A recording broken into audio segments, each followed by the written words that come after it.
Yes, and start. The case of the claimant respondent number 1 was that on 17th July 2000 at about 8 am, the driver of the vehicle in question, namely truck number UP 14P-5718, while driving the said truck rashly and negligently hit the electric pole on Gad Road near Rampurna Gas Service Agency Police Station, Nonchandi, Meerut, and as a result, the electric wires were broken and the electric wires fell down on the said truck, which was loaded with the LPG gas cylinders, and the cylinders caught fire, which spread to all nearby area, including the garage of Miss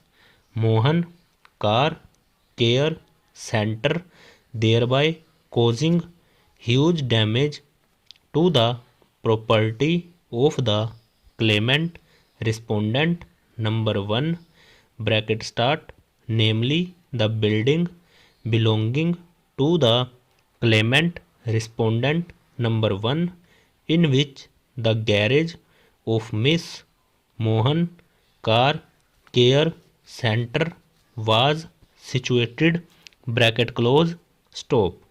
It was inter alia further asserted by the claimant respondent number 1 that the vehicle in question, namely the aforesaid truck, was owned by Rajesh Kumar within bracket respondent number 2 herein, and was insured with the appellant insurance company at the time of the accident. An amount of rupees 9,12,500 was claimed as compensation for damage to the property of the claimant respondent number 1 stop. The claim petition was contested by the respondent number 2 bracket start herein owner of the vehicle in question bracket close,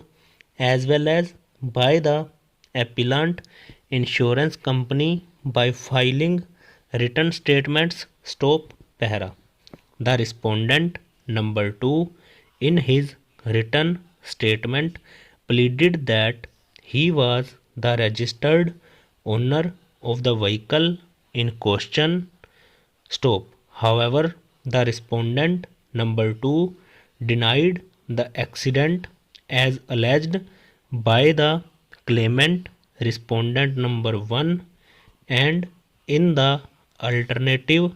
pleaded that the vehicle in question was insured with the appellant insurance company at the time of the accident, and therefore the appellant insurance company was liable to pay the amount of compensation if awarded stop. The appellant insurance company in its written statement admitted that the vehicle in question was insured with the appellant insurance company for the period with effect from 16/10/2002 to 15/10/2003 stop. The appellant insurance company, however, denied the accident as alleged by the claimant respondent number 1 stop. It was further pleaded by the appellant insurance company that the driver of the vehicle in question was not having valid and effective driving license to drive the said vehicle with necessary endorsement, and that the vehicle in question had not got a valid fitness certificate and a valid permit under section 66 of the Motor Vehicles Act 1988, and that the owner of the vehicle in question (respondent number 2) herein had committed breach of terms and conditions of the insurance policy as well as the provisions of the Motor Vehicles Act 1988. Stop over.